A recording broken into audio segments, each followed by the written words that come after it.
Hi guys, this is John again from Pro Seller Talk, and I apologize, but we got Karen on here, and the internet just went boom, and we lost all the internet. So we have Karen back here again. She's gracious, going to start for us, and I'm not going to guarantee that the act of God's going to happen again, but we're going to try and do this the best that we can, and hopefully you guys get to come back into the room and listen to this. If not, she'll have plenty of information, and we'll make sure that you guys get the replay. Hi, Karen. How are you? Doing good. Now, where do you want me to start? I would start right from your slideshow because I'm pretty sure when you just started, you were on 1, and I just lost you. And you probably didn't even know I lost you. Well, I kept seeing at the bottom the share screen thing, and then all of a sudden it disappeared about, I think I was on number 5 or 6 or something like that. So, okay, so we need to start over again. Yep, we can start right at 1 if you don't mind. Okay, let's see.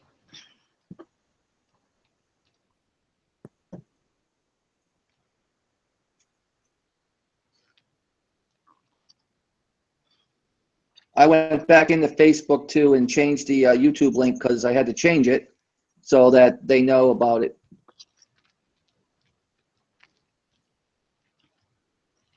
Okay, so we got this.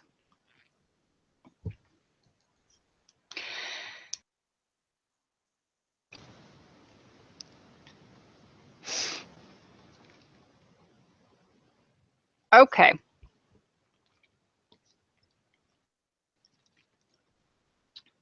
The first thing, the very first tip that I want to talk about is something that most sellers skip.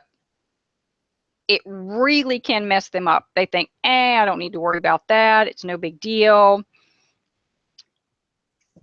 The first tip is to know your customers. And a lot of Amazon sellers will come to us and say, well, I don't know anything about my customers. I don't really care anything about my customers. I just want to sell stuff. So I don't know who they are, what they want. You know, can't you just write the copy anyway? Well, yeah, we could, but it probably wouldn't be very good. And I'll give you an example. Let's pretend that you wanted to buy me a birthday card, but you don't know anything else about me besides what John said and what I said when the webinar started. So what you may do is go out and think, hey, well, she's a woman. I'll just get something with a shirtless, sexy guy on it and send her that, except that you don't realize that it's just really not my kind of card. You know, I don't like that. So maybe you'll get me some long, mushy card with a poem on it, but you don't realize that I'm not into poetry either. So, yeah, rather than risk sending a card that she won't like, you just get some very generic, standard, ordinary birthday card that maybe it has balloons or a cake on the front, and the inside says, hope it's the best birthday ever. Did you accomplish your goal? Yes, you bought me a birthday card. Is it one that I'm going to look at and go, oh, no. Is it one I'm going to remember next week and talk about to my friends? No. It's a birthday card, but that's all it is. It got the point across, but that's all it did. It didn't connect with me. It didn't engage me. This is the same thing if you're writing copy for an Amazon listing or anything. If you don't know who you're writing to, who you're trying to communicate with, it's really hard to communicate effectively with people when you don't know anything about them. So gather as much info as you can. Their gender, their income, their hobbies, lifestyle. Are they newlyweds? Are they just having their first child? Are they getting promotions and climbing the corporate ladder? What stage of life are they in? Any information you can find is going to give you some insight into those customers. Read competitor reviews and read your own reviews. And especially pay attention to the information that multiple people repeat. That's usually a sign that it's a very important something that needs your attention. If you are not the manufacturer, you want to visit the manufacturer's website. Does it have reviews? Does it have videos? Does it have pictures of people using the product? All of that can give you some insight. Go to YouTube. You might find reviews there. You might find videos with uses or recipes or all kinds of information that would help you understand who it is that's buying this product, why, and what's important to them. You want to especially make notes of lifestyle situations. We talked about stages of life, but if it's an infusion water bottle, for example, how specifically are people using this infusion water bottle? Is it for smoothies in the morning? You know, they put water in there, yes, but you can put juice in there and, you know, put apple juice and put some blueberries in the infuser basket. You know, if it's drinks in the morning, if it's water throughout the day because they hate water and they're trying to be more healthy. Is it something that they're taking with them on a trip? Are they using it for camping? What exactly are they doing with this throughout their day? The more you can address your customers' specific needs and their particular uses of a product throughout the entire listing, the better your chances of overcoming objections, creating a level of trust, and converting those visitors into paying customers.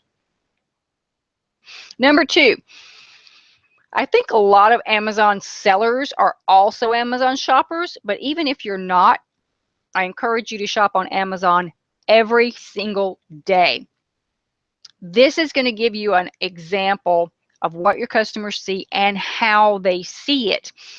Even if you are writing out your weekly shopping list and you put paper towels down and you have no intention of buying paper towels from Amazon, I would go online and shop for them anyway because it'll give you some experience.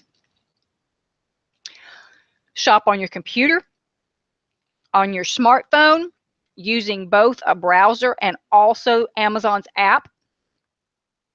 On your tablet, using a browser and also Amazon's app. And take lots and lots of notes. Now, the reason that you are shopping on all these different devices and apps and browsers is because they all render differently. And you are going to have a different shopping experience depending on which of these you use. And it's the same for your customers. You also want to note that almost 70%, 70% of Amazon shoppers are using a mobile device, not a laptop or a desktop computer. So while you're doing all that shopping, you want to take some notes. Pay attention to what you clicked, why you clicked it, which types of bullets enticed you, what caught your attention in the description, and why. If you buy some very simple something, let's say, I'm looking around my desk, let's say a pack of ink pens, a pack of disposable ink pens for your office. And some of the listings have really short bullets and some of the listings have really long bullets. Which one of those caught your attention more? Why? Did you need the information? Was it funny? Was it helpful? Did you like the little short bullets that said, you know, 9.5 inches long, medium point, blue ink, removable cap? You know, just give me the quick stuff and let's move on. The reason you're doing all this literally studying of Amazon is because if you would buy it, chances are other people will respond to that same stuff too. So you can make notes, go back and look and compare.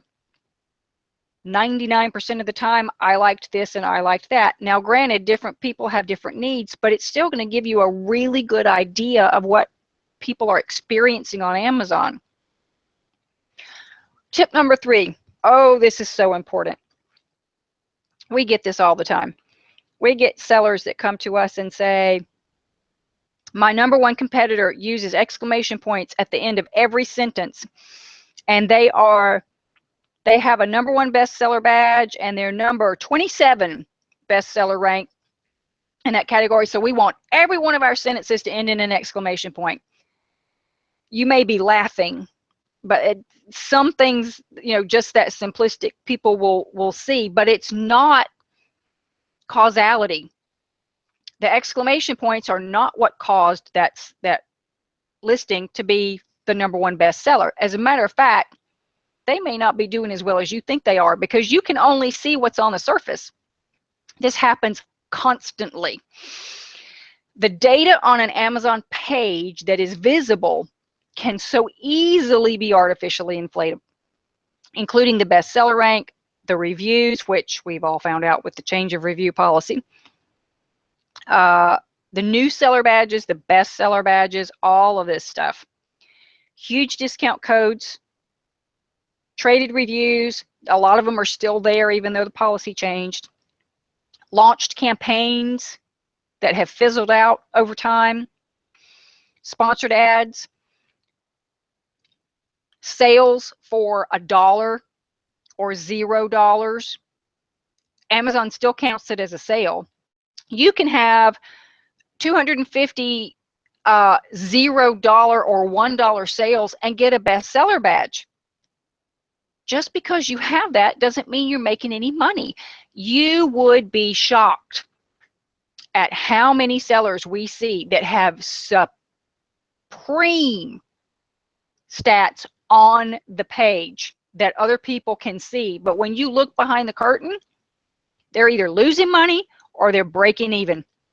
They're not, for all their 5-star reviews and their badges and their bestseller ranks, they're not making a dime. You would be shocked. So do not blindly follow the competition, because you don't know if what you're seeing is actually working for them or not. Let's talk about titles specifically for a minute or two. You need to check your titles at various character lengths. So depending on the type of search result page or the area of Amazon, or whether you're in an app or you're on a browser, only different portions of titles will show up. Sometimes you only see the first 35 characters. Sometimes you only see the first 76. Sometimes you may only see 115. So you have to make sure that there's at least one little nugget of helpful information at all of these character points. Here's a screenshot. I typed in omega-3 supplement, and this is what I got. And the first one is, you see the ellipsis, the ... at the end. That means that it was cut off. There's more to this title, but the search results page ran out of space. So you're only seeing about 115 characters. By the way, this is not a legal title in this category. Technically, it should have 50 characters, but you know how Amazon goes with policing or not policing their terms of service. So in this one up here, you're only seeing 115 characters. But look, if we go over and check the sponsored ads in the sidebar, it's pulling from the same title, but now you only see 35 characters. Whoops, went too fast. So you need to make sure that somewhere in these first 35 characters is something that a customer can use. This one says triple strength. Oh, okay, great. This one just says omega-3 fish oil pills, 180 count. That doesn't tell me a whole lot. It's very basic information. But the triple strength does give me something that I would probably click on to find more information about. This is from the mobile app on my smartphone. And this vegetable steamer basket shows 76 characters before the ellipsis cuts it off. And here it is in a tablet, and 140 characters is showing up. Same title, shows up differently depending on where on Amazon you look. Now, do not shove keyword after keyword into your title.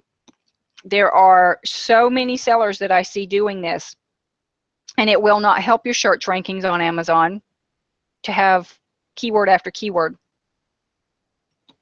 And it sounds ridiculous. It really does. You want to check the category style guide for specific information about titles. Amazon has contradictory information about titles all over the place. You'll find something different in add a product than you'll see on a seller support page, then you'll see in a flat file. It's ridiculous. But you want to go by the style guide, not by what you see in other places, because it's constantly changing in other places. It's really a tug of war.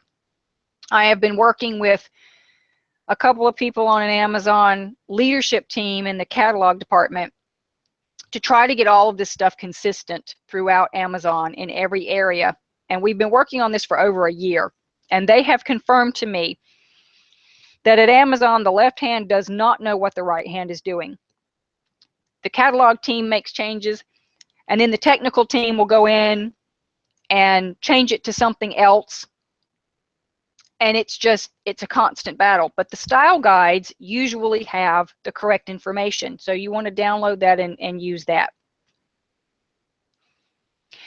And I have a request. Actually, I have 2 requests. This would really help clear up this information faster. If you have a minute, I would love it if you would start a support ticket, 2 support tickets. In the first one, ask them why there are different title character counts in add a product and style guides in the flat file, that it's very confusing, and ask them to please make them all match across all platforms.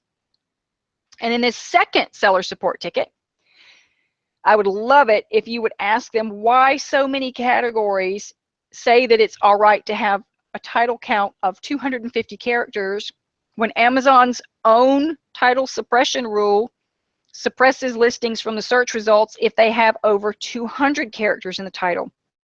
This is something else that the catalog team and I have been trying to get changed. But if they hear requests and questions like this more and more, they will pay closer attention to it. Okay, let's take a look at a screenshot from Amazon. And John, tell me, just based on the title, which of these you would be more likely to click on first. They all look very similar. I'm not hearing you, John. I'm gonna reduce the size of this and make sure that the webinar is still going on. Yeah, I'm here. There you are. You're looking okay. Just making sure we're okay. Let me make this bigger then. I can barely see it. It looks, the wording is like blurry a little bit. Oh, is it? It's clear over here.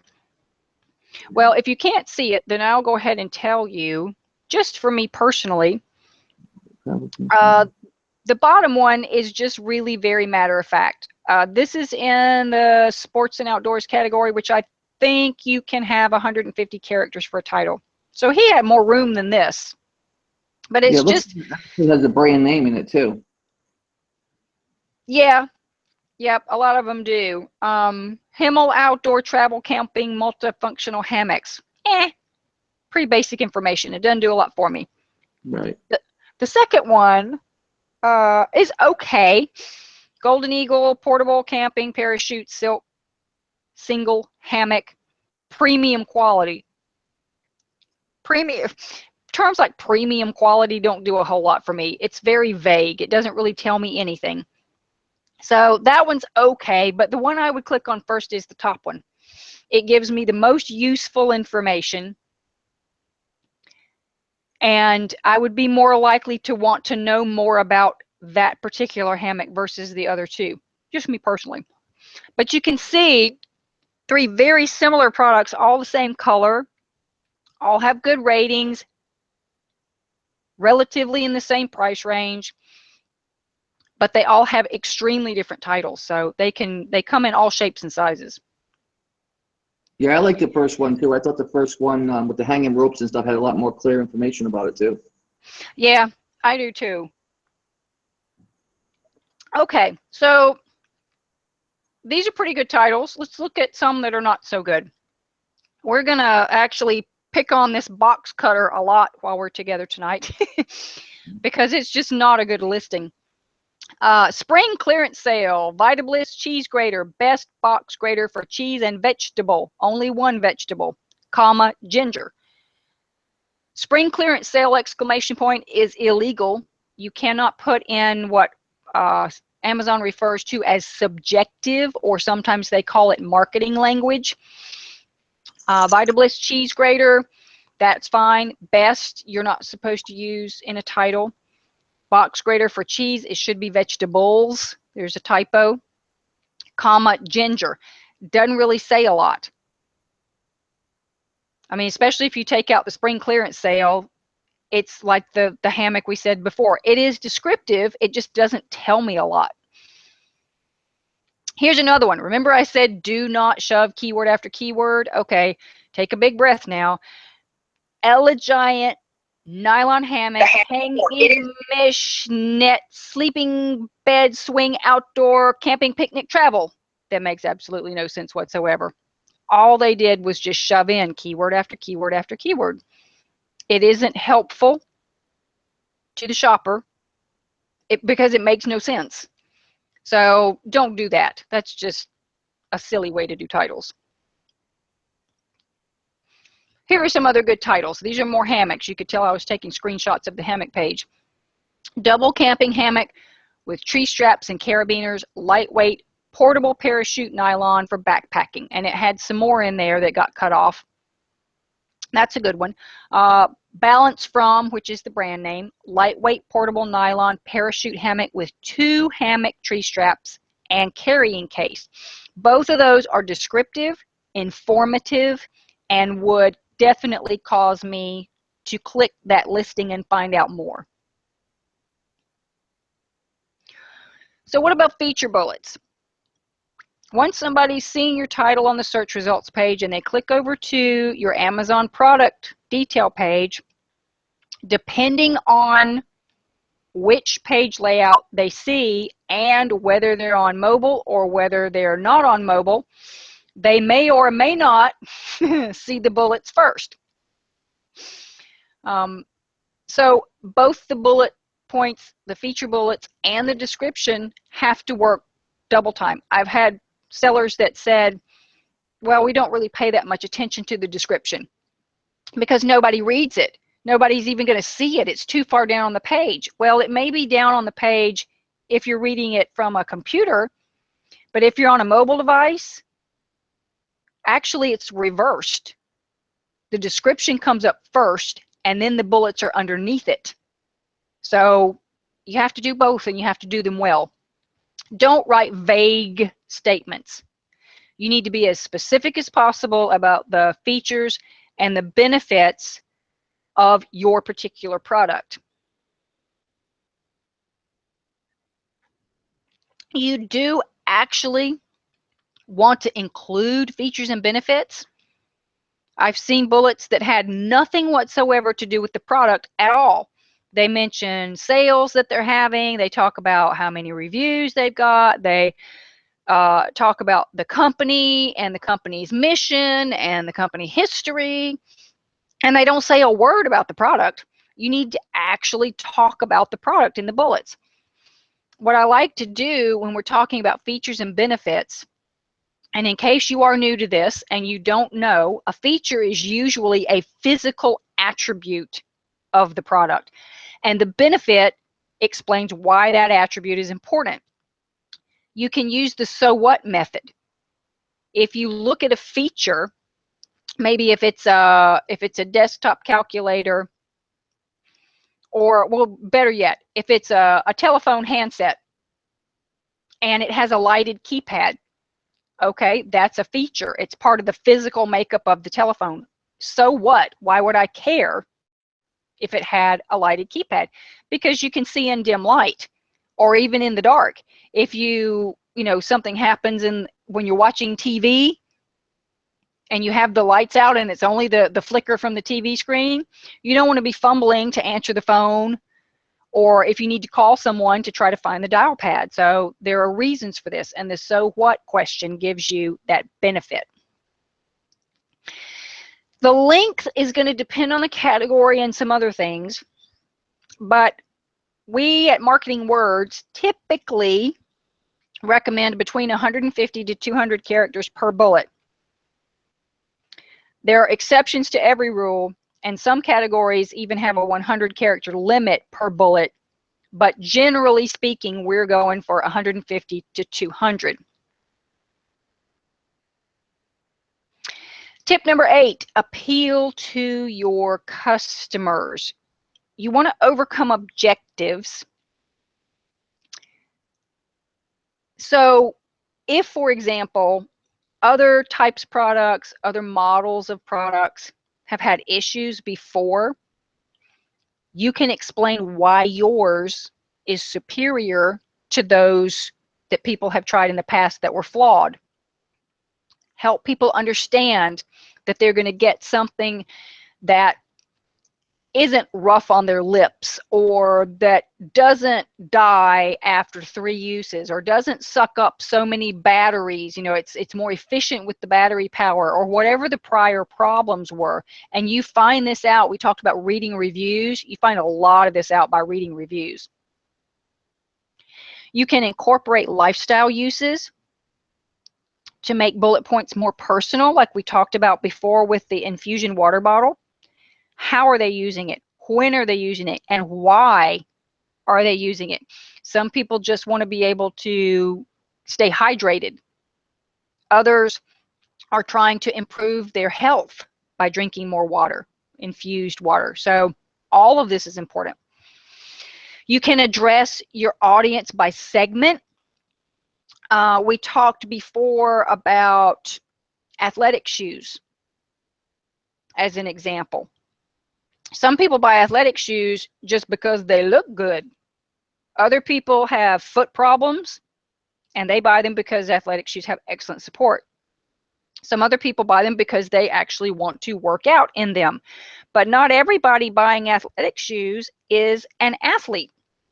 So you could use bullets to address the different segments. One bullet might talk about how great they look. Another bullet could possibly talk about the fact that they do offer superior support. So even if you're not going to work out, but you want your feet to feel great, you know, this is the shoe for you. And then, of course, there are people that are actually exercising. You want strong bullets. You don't want bullets. We talked before about not being vague. You need them specific. You need them to make a point, to entice and to engage. And here's a good example.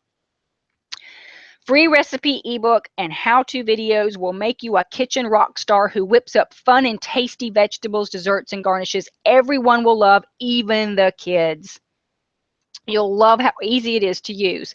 Ultra sharp blade, easily julienne's peels, shreds, shaves, and slices for professional results on cheeses, fruits, veggies, chocolate, and so much more. Dual purpose tool gives gourmet quality results, whether you're peeling potatoes, blah, blah, blah, blah, blah. You get the point. One of the bullets talks about perfect for paleo, vegan, diabetic, weight loss, gluten-free diets, and whatnot. So you can see they're using a lot of different approaches for these bullets. Very effective. Here's another one that has strong bullets that are engaging, really, because you feel like you're getting to know where this product came from. Sustainably California grown, certified extra virgin olive oil, made from hand-picked olives and hand bottled for freshness and optimal flavor. Our balsamic is imported from Modena, Italy, and aged for 18 years, making it thick and sweet in flavor. The olive oil and balsamic vinegar, that's what this product is. It's a olive oil and vinegar set. Is hand bottled by the Robinson family on our farm in San Luis, California. So you get the idea here. It's bringing out how painstaking they are about growing the olives and importing the best balsamic vinegar. It really leads you to think of the quality of this product and what a wonderful gift it would be. But you don't have to have some really elegant product to have great bullet points. Here's a plain old ordinary white plastic outdoor thermometer. I don't know how much more everyday you could get but this. But listen to these bullets in case you can't see them clearly on the screen. Even for something as common as this 9-inch analog patio thermometer and hydrometer adds classic style and trustworthy temperature and humidity readings to your outdoor space. The low-profile body houses bold, easy-to-read graphics that indicate temperatures along the Fahrenheit and Celsius scale, as well as humidity percentage. Quality, UV fade-resistant graphics withstand the harshness of the outdoor elements, etc., etc. Even something as basic as this benefits from very well-written bullet points. So what about the ones that are not so good? Well, we go back to the example of our poor, pitiful little box grater. Oh my gosh. Super sharp and extra long stainless steel blades quickly grate hard cheeses like Parmesan, even root vegetables like carrots and potatoes. Here we go. Spend more time cooking your healthy meals and less time prepping. Now, I understand what he's trying to say, but you don't want to tell people when they buy your kitchen gadgets that it's going to cause them to spend more time cooking healthy meals. I think what he's trying to get across is that you will have more time to cook because you will spend less time prepping, but that's not what he said. Compact design, removable rubber vase, prevents the grater from slipping and makes it easy to clean. This skinny gadget is perfect solution for small drawers. Skinny, I would probably choose a different word than skinny. It goes on. It's just an oddly written set of bullets, and it really doesn't offer a whole lot of excellent information. So make sure that the words you choose are appropriate, and if English is not your first language, I would strongly recommend that you hire a proofreader, a native English speaking proofreader, to go through it and make sure that the words you're choosing are the best ones for what you're trying to describe. So next, after we've done the title and the bullets, we work our way to the product description section. And what you want to do as much as possible is try to recreate a physical shopping environment. Highlight what makes your product different or better than the other options a shopper has on Amazon. Maybe yours is in a bundle. Maybe it's used for other purposes that most people haven't thought about. Maybe it's better quality, or you offer more options than somebody else does. You want shoppers to imagine the experience of using your product, not just to read about it, but to put themselves in the position of doing this. Now, that does not mean that you have to start your product description with imagine yourself sitting in the sunny and blah, blah, blah, blah, blah, blah, blah. No, absolutely not. As a matter of fact, I really don't care for product listings that start that way. Think about infomercials. Have you ever watched infomercials? Chances are you have. These, as much as we don't like to watch them, are enormously good at capturing sales because of a couple of things. They help people see themselves actually using the product and liking it. Amazon says this: when you describe your product, you might want to include some key features listed in your feature bullets. However, go beyond a simple to-the-point description. Well-written product descriptions help the customer imagine the experience of owning and handling your product. Put yourself in the customer's shoes. What would they want to feel, touch, or ask? Incorporate information about the feel, the usage, the benefits, and blah, blah, blah. And it goes on to tell you get 2,000 characters for the description and whatnot. And it's all absolutely true. Here's a good example, and I won't read all of this to you, but this is for a diamond solitaire pendant. Embrace pure luxury with this stunning platinum diamond solitaire pendant. A single round one-cut diamond is cradled in a 4-pronged platinum setting beneath a traditional split bail and showcased on an 18-inch wheat chain finished with a lobster claw clasp. This is an exceptional quality diamond. It goes on to talk about the color grading and the clarity and all of these other different things in here, but you can see how well written that is. And even though I don't have a picture of this diamond ring on the screen up here, you can visualize it because of what the copy tells you. So our little pitiful box grader, it has issues with its description as well, including the very first sentence. Your small kitchen needs one big but compact gadget that would substitute for what cannot fit in. I don't think that's a question. I'm not sure why there's a question mark there. A small kitchen that, how can it be big and compact? That would substitute for what cannot fit in. I have no idea what they're trying to say there. But this grater and slicer is a must-have for you. It has 4 sides, sharp, extra long slicing to speed your cooking. But this is a small grater. I think it's about 6 inches tall. So these are not extra long slicing sides. Non-slip rubber base and handle, so you can use the box grater on any surface and not rely on finding a container that fits. I have no idea what that means. Enough different sized holes so you can get the perfect result. Easy to clean surface and removable base, so if you need to grate soft cheese, you know it's not a problem later. Okay, see what I mean? It's confusing, it's not well written.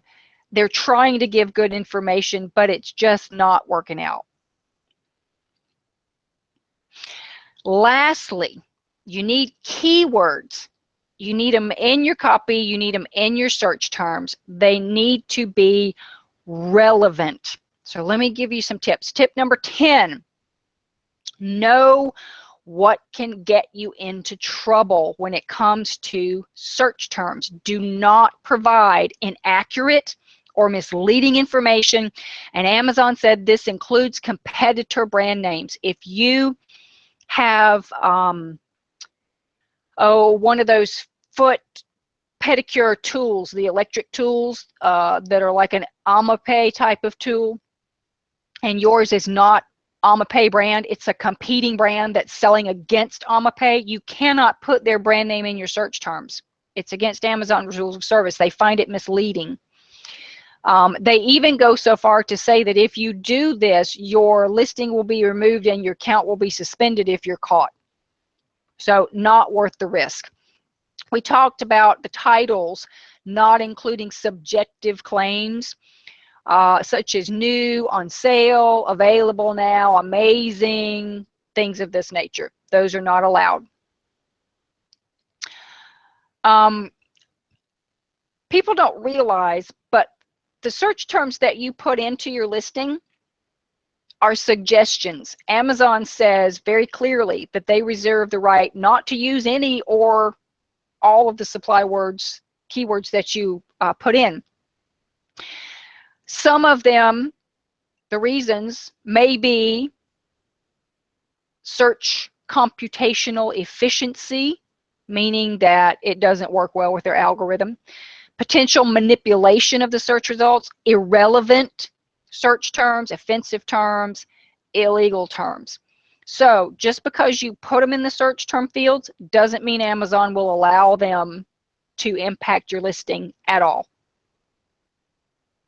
And tip number 12, look for ideas for keywords all over the place. Some people get stuck using one particular tool. When our team at Marketing Words writes Amazon listings, we're looking all over the place and for all different types of information. So Amazon.com in the search suggestions, perfect way to start. The left side category bar, the navigation field over there, can give you excellent information. We like merchant words as one of the things, and SEO Chat has a free tool that will help you find Amazon keywords as well, give you some ideas for them. But even what you look for, people type in the name of their product a lot of the times, and that's the only thing they're going by. But there's so much more. Legitimate alternate spellings like airplane and aeroplane. Synonyms, huge. We, as people, we don't usually call things by the same name all the time. You've got mobile phones versus cellular phones versus wireless phones. One that we had, we were doing, we have a team of 5 writers that are specifically trained on Amazon copy. We have other writers too, but 5 of them are specifically trained on Amazon. And we did some keyword research training just for the writer team a couple of weeks ago, and we were looking at one particular listing as an example during the training, and it was a jump rope. And so we're talking about all these jump rope terms. And one writer from the Mideast popped up and said, well, did you look at skip rope? I said, really? Who in the world calls these things a skip rope? And she said, we do.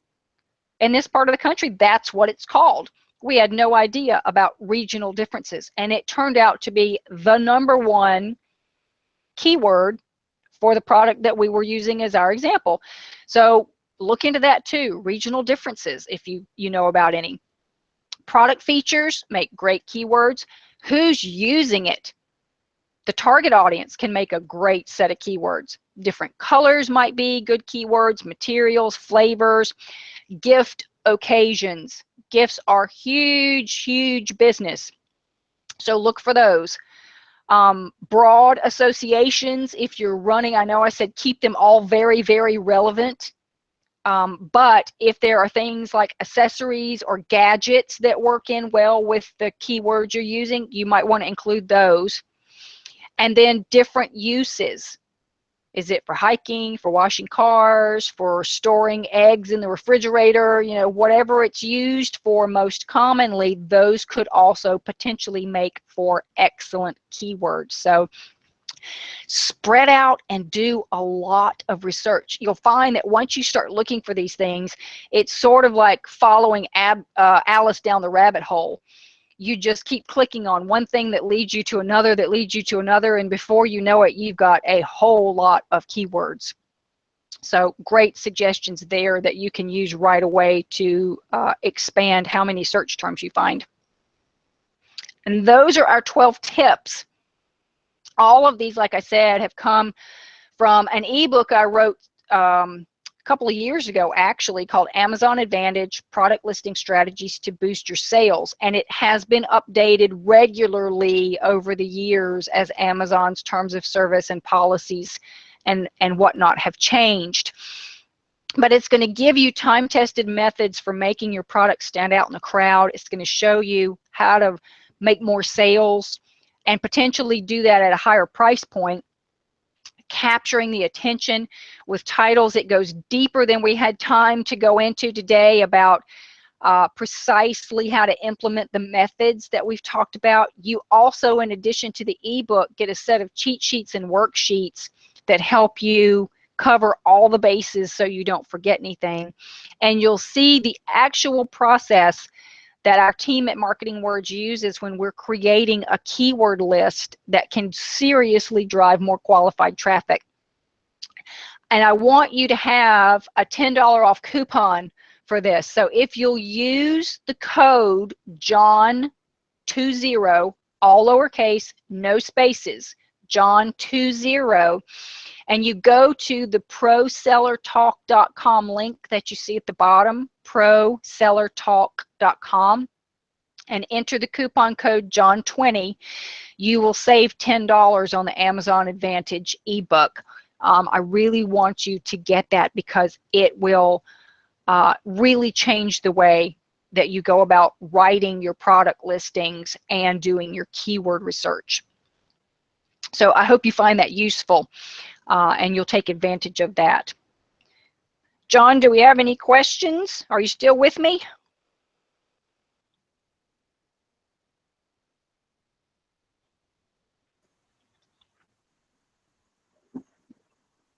Oh, I hear noises.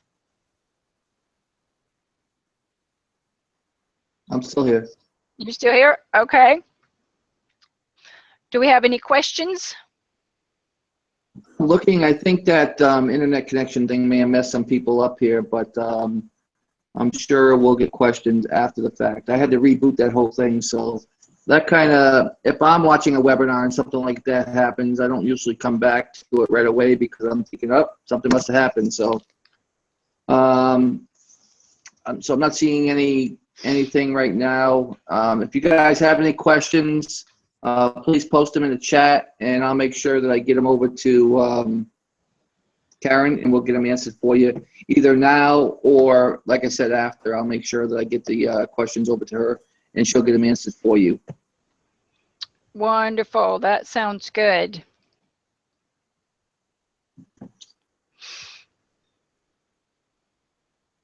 So I thought your presentation was really well. I mean, I liked it a lot. There's a lot of, I like when you went through the listings. I think what's going to help people when they do come back and watch the replay of this, they're going to, I think, understand a lot better of what's a good listing and what's not a good listing. And even some of the things that I thought that may were like a so-so listing, you pointed them out as not being good listings, like some of the grammar and stuff and things like that that are here. But then when you talked about keywords, it was interesting because keywords actually, grammar can help you versus, bad grammar of spelling out airplane and spelling it different. And you're right about that. It says, I don't think people understand that we're not all good spellers.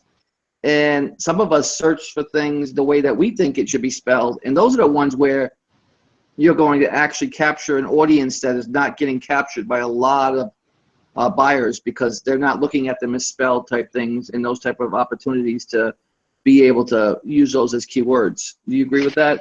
No, we usually don't put in misspellings, and I'll tell you why. If you go to Amazon and you type in a misspelled keyword at the top box where the word search is, immediately they switch it, and they'll tell you, we think you mean this, so we're bringing up listings that pertain to the correctly spelled word.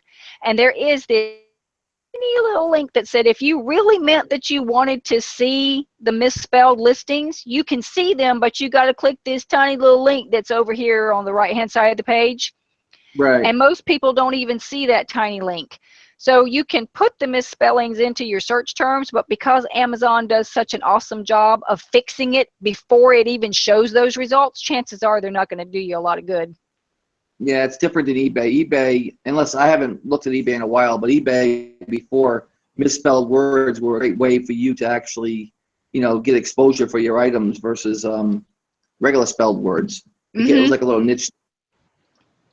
Doing that or not, because we use proper words. I mean, we don't use any misspelling words, but I just heard through the groups and stuff like that that you could do that on eBay, and Amazon was doing it. Maybe they knew about that little secret drop down, like you're saying, where you can get the misspelled word if you actually could find it. Yeah. Yep, that could be. Awesome. So I think we, I'm not sure how long we've gone tonight. I mean, we've gone probably almost close to an hour. Like I said, we got a rough start there in the beginning, and I think that what you put out, information, I mean, I looked at a lot of that, and I was like, I think a lot of people are going to benefit from this when they actually see it. I'm just, gets me a little upset when the thing didn't go the way it needed to. Because, well, you can't help it if your internet connection goes out. I mean, that's not your fault. Yeah, So it's an act of God. That's what I say, and we all know that He has the plan, and His plan is the only plan that we follow. So, but again, like I said, I appreciate you being on here tonight. I appreciate the guests that were on here tonight, took the time out to bear with us during our internet. I mean, I've had issues before with Webinar Jam and YouTube where they don't like each other, and sometimes they mess up the chat and stuff like that. But this is the first time the internet actually just said, okay, you're not going to work right now. That's it. and All go right, I'm out of on. here. Well, if But people have it's questions when they watch the replay, like you said, either get them to you or put them in the Facebook group or however you want to handle it, and I'll be happy to answer the questions. and I always give my guests, Karen, the last word. And if anybody wants to get in touch with you, how do they get in touch with you if they want to find out more? The best way is to go to our website at marketingwords.com. If they're specifically interested in the Amazon products, we have a couple of different training products. The Amazon Advantage ebook is one, and we've got some others. You can go to the product page, and it'll list all of them there. If they're interested in Amazon listings, having us write the listings, they could just click on the services tab and then choose Amazon copywriting. And we have taken a lot of time to create a fabulous and very convenient web page that should answer pretty much every question they have. It's got turnaround times and what's included and all that stuff. The buy buttons are on the page if they decide they want to go ahead with it. And please, while you're there at Marketing Words, visit the blog. We've got tons of great information about e-commerce copywriting and conversions and web pages and SEO copywriting, and a lot of Amazon. There's a whole Amazon section there that I'm sure people would get some information from as well. So going to marketingwords.com is your best bet. There's a contact us page there if they need to contact us for whatever. Everything is at marketingwords.com, so they should be able to get us there.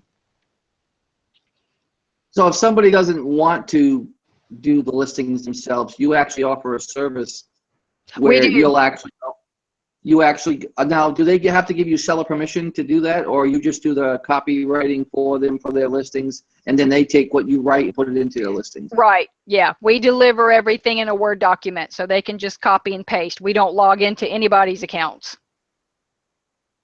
Okay, and they can find out at that marketingword.com site. Marketingwords.com. Yep. Look on the services tab, and it'll show you all the different types of copywriting. Just find the one for Amazon, and that page should have every bit of information to answer all their questions.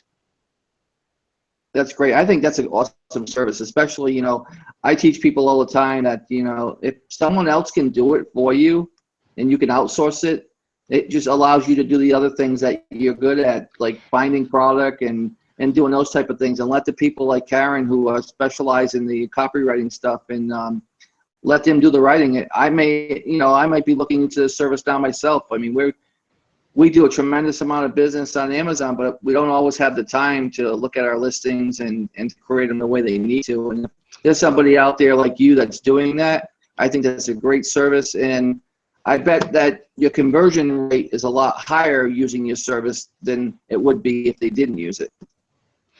Yeah, and we get a lot of people just the same things that you've been saying. Either they don't know how to do it and they don't care to learn.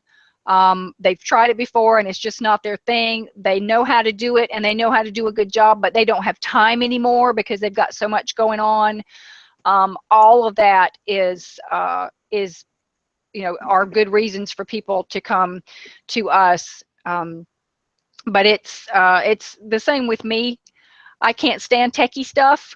I outsource that all day long. I can spend 10 hours learning how to do something on my website or my blog and not do it as well as somebody that does it professionally. And I could have used those 10 hours to make money in my business instead of learning how to do something that I didn't want to know. Forget it. I don't want to do that. So this other person can do it right the first time and do it much faster than I could do it.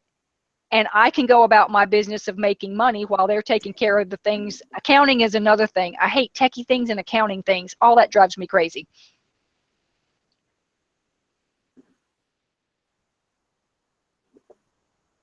Yeah, exactly. Now, do you also offer a service of critiquing their website? In other words, if they have an Amazon seller account and they wanted you to just do an overview of it and say, okay, these are the things that you could be doing better. This is what you could do to your listing and stuff like that. Do you provide that service as well? We do have a listing to review Amazon product pages. Yes. And we usually do it in video format so that we can click through, the listing and look at the different things and scroll down and whatnot. So we can show them, why we're saying what it is that we're saying. You kind of froze for a second there for the last 10 seconds, so I didn't hear the end of that. What were you saying in the end? Oh, just that we do it in video format, so we can click through the listing we're reviewing and show, why it is that we're saying what we're saying. Okay. The internet's not liking you not liking us again right now. It's kind of, you froze a little bit. But I'll see the replay also, and I'll see what you said.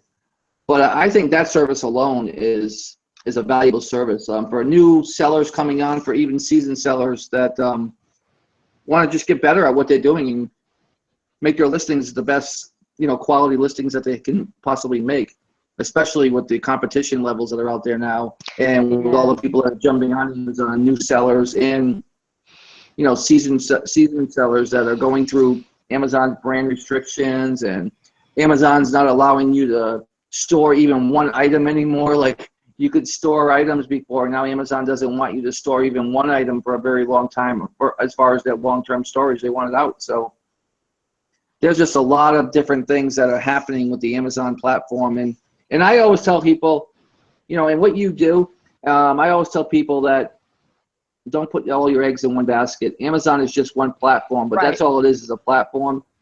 You need to be looking at other platforms, because at some point in time, Amazon's going to surprise you. And I know that you probably heard of this already, and I've said this in other webinars, is possibly by sometime next year going to pull out third-party fulfilling.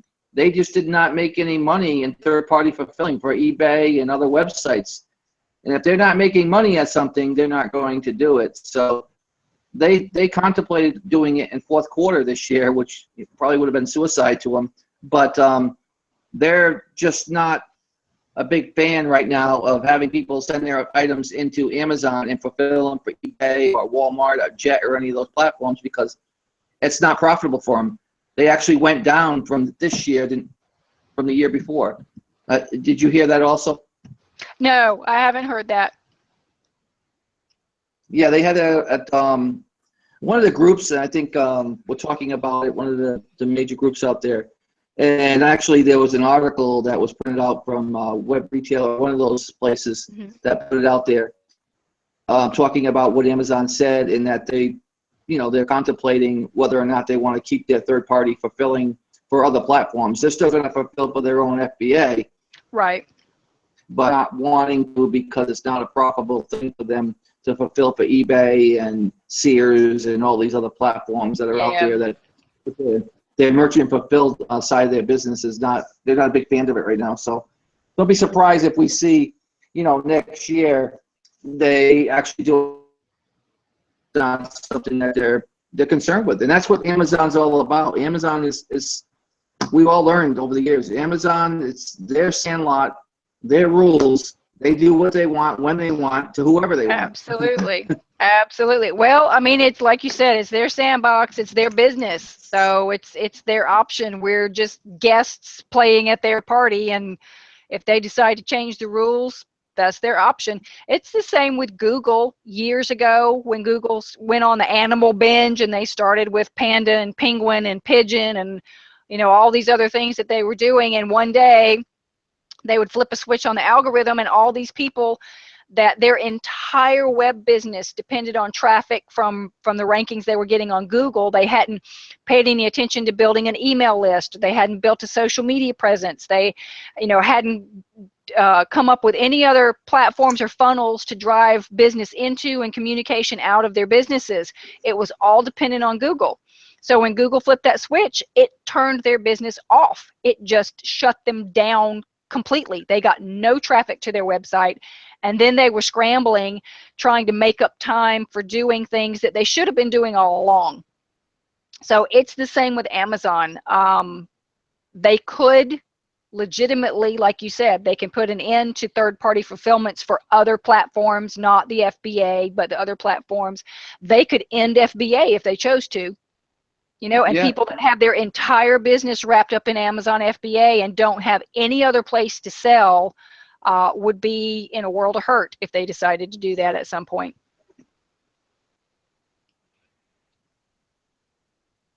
Oh, I think you froze up again. Yeah, for a second I did. Oh, there you are. Yeah, you're absolutely correct, and that's a scary thought, because I've talked to, at conferences I spoke to, and just people in general that I spoke to in Facebook groups and just the groups that I'm around. I get the sense that a lot of people put a lot of heavy weight into Amazon, and I ask this question when I'm out there. I say, if Amazon suspended you permanently and wouldn't let you back on their platform, what would that do to your livelihood? And most of them give you that strange look, like they, just grew to be 80 years old, because they have that face that looks like, you don't want to see that face. And they don't look at the reality of it. And the reality is that you need to be prepared, because it is Amazon's sandlot, and Amazon has already shown that they're very volatile when it comes to making changes. And if they can do it during crazy fourth quarter, they can do it anytime. Yep. And they can do anything. That's true. Well, and that's the way it was with the people with Google. I mean, all of them would look at you like you had four heads when you'd say something about, if Google changes the rules and it messes up your traffic, because up until that point, Google had never done anything like that before. So what, 6-8 years ago, whenever all that started, it was the exact same thing. People were shocked and panicked because they didn't know what to do. But I agree, regardless of what you're talking about, whether it's your business, your investments for your retirement account, anything, it's never a good idea to have all your eggs in one basket. Exactly. Hey, it's been a pleasure having you here tonight. I'm going to ask one more time and see if we have any last-minute questions for you. Any of you guys have any questions last minute for Karen while we've got her here? I'm going to let her get back to her family and enjoy her own personal time. It seems like as we stay here longer, we get more viewers that keep coming in. It's like, they were like, did they come back? Is the internet fixed now? Yeah, there's more viewers here. Guys, do you have any questions while we have Karen here? Well, and the ones that just came in may not have even seen any of the information. They just may be checking to see if it was going on again, but that's fine. Like we said, if they don't, whenever they go back and see the the replay, they can get them to you then. Absolutely. And guys, for those of you that just jumped on, we had some internet problems in the beginning. The internet just decided to say goodbye for a while. We had to reload. Took us about 20 minutes to get back and running. We apologize for that, but Karen did such an awesome job with the webinar that she did tonight, and a lot of great information about listings and how to monetize your listings. And hopefully, if you're on here, or even if you're not on here, you do get the chance to watch this replay, because I think that what she put out, as far as the quality and the content, I think that you're going to learn a lot of things that probably you weren't aware of that can help you grow your business and help you compete on Amazon's marketplace with getting the buy box. I think a lot of it has to do with the quality of the listing and how you put, you present your listing with your bullet points and things like that. And I think you put some great content and information. And we thank you, Karen. I'm going to let you go tonight back to have your personal time with your family. It's been a pleasure. Thank you, John. More people are coming in, but they'll get the replay. And I think it's like you said, they're coming in at the last second here to find out if we got back on. Actually, we did, but we are leaving, and I do appreciate you, and God bless you and your family, and thanks again for coming on. Thanks, John. We'll see you later. Okay, bye-bye. Bye.